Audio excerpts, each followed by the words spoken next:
I was born to abusive and neglectful parents, along with 4 other siblings. And did they let you eat with them? Pardon me? Did they let you eat with them? Did they let you eat with them? Oh, no, they didn't. They ate steak and we had hot dogs and I don't know. You were over there and they were over here? Well... So there's a little residual of that trending? Maybe no, going on? I don't Oh, feel really? that. Then why are we having this conversation? Well, because... Someone past it would not be talking about it now. Actually, it was just the beginning of the fact that my 4 siblings stayed in that place of non-abundance, and I was able to move out of it. Yeah.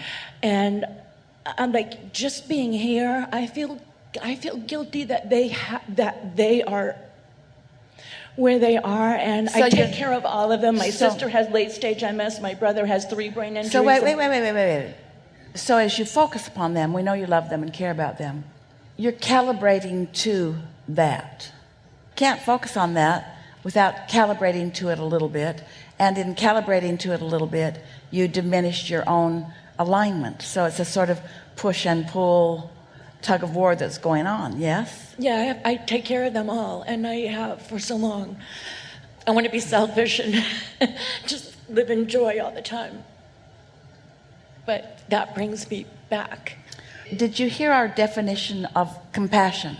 For those of you who have been listening to us for a while, and we would say that's pretty much all of you. So we said step 1 is ask. And in order to do that, there has to be contrast, so you choose. Step 1 is ask. You can't help but do that. Step 2 is source answers. Source hears the request, stands in the vortex where it is vibrationally occurring, and supports the vibration of the asking while the law of attraction gathers all of the cooperative components. Isn't that nice? And then step 3 is really your human work. That's where you deliberately calibrate to what you're wanting. Not what you don't want, but what you're wanting, by thinking about what you want and why you want it. Step 4 is just really good at step 3. Step 4 is when you're really trending easily in the direction of wanted.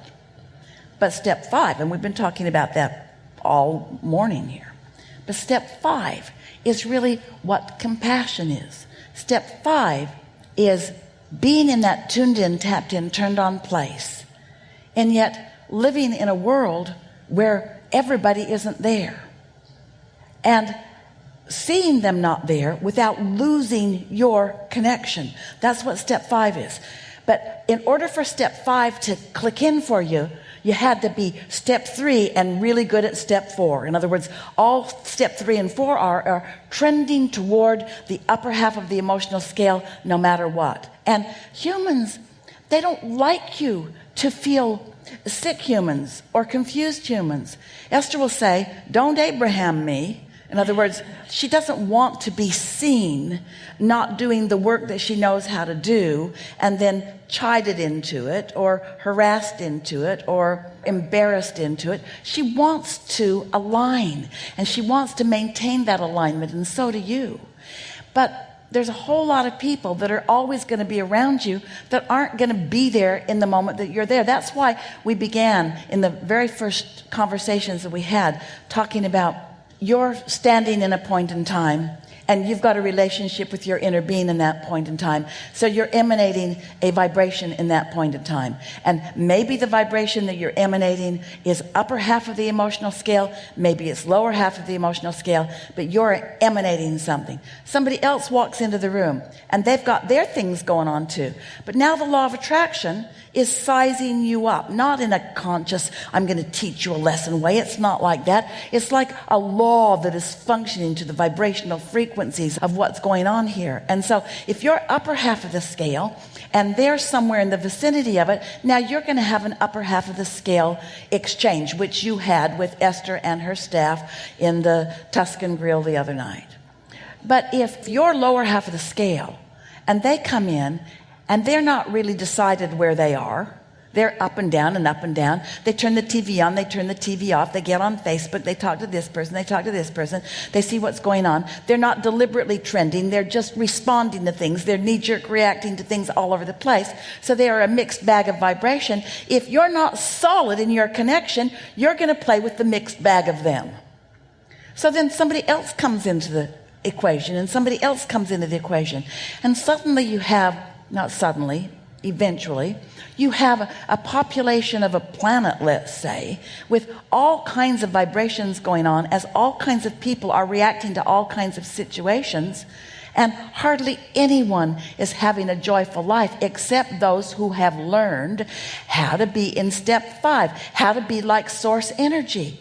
Now, we said something to you a little bit ago. This really matters, and it's going to click into place for you.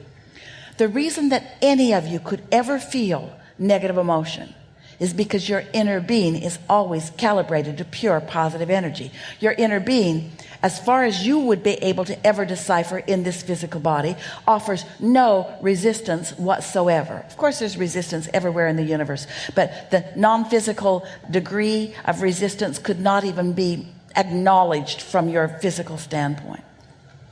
So your inner being is always in those pure positive energy vibrations, and when you're not, that's when you feel the discord of it.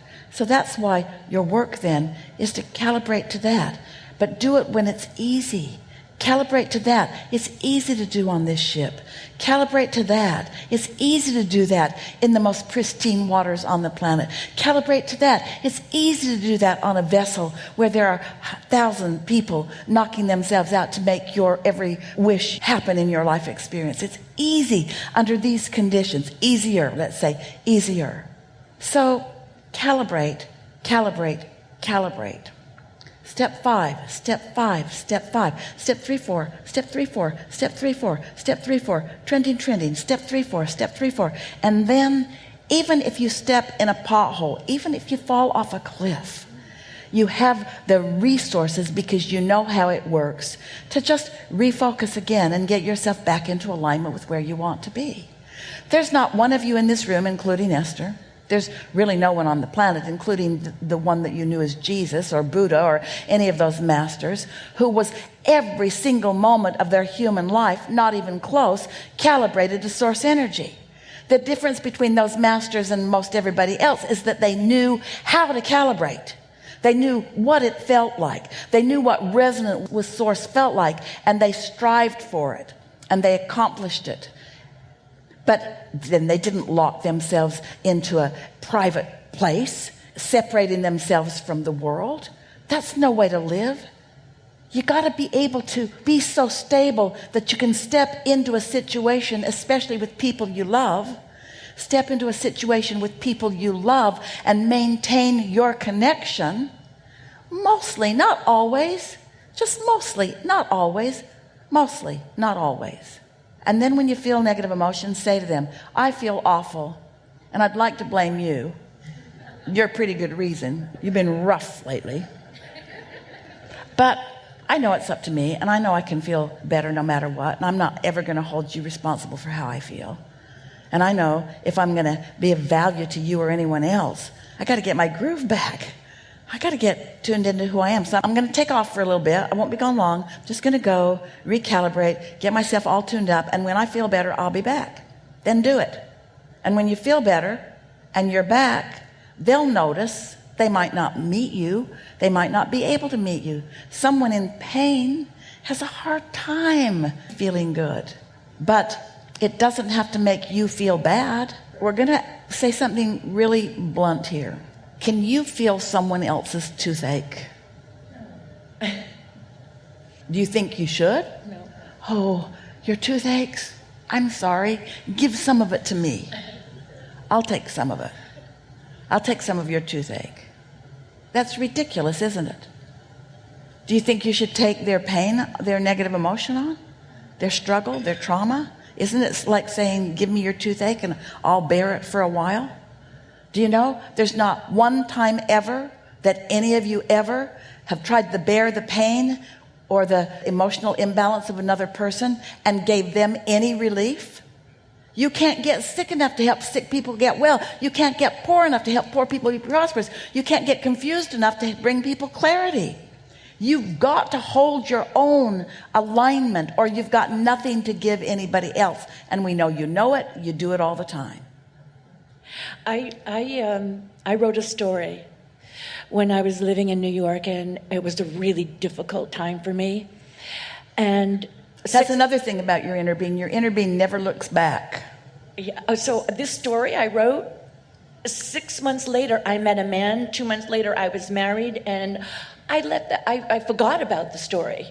And I found the paper that I wrote it on 4 years later, and I had the beautiful apartment in New York City, the house on the water in Florida, and then Nantucket home on the ocean. Well, it's all gone. It's all gone now. We can see why you're hard to like. But I'm writing a new story, and I know I can create it. Thank you. Every day you are.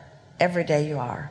This has been a very helpful conversation to everyone. And do you notice the evolution, the progression of the conversation? Can you feel how it evolved person by person by person into something that now you've got hold of in a new way? Can you feel that?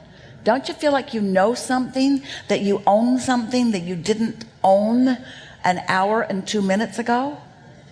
Can't you feel that? This is what calibrating is. This is what evolution is. This is what happily ever aftering is. Yes? This is a really good time for a segment of refreshment.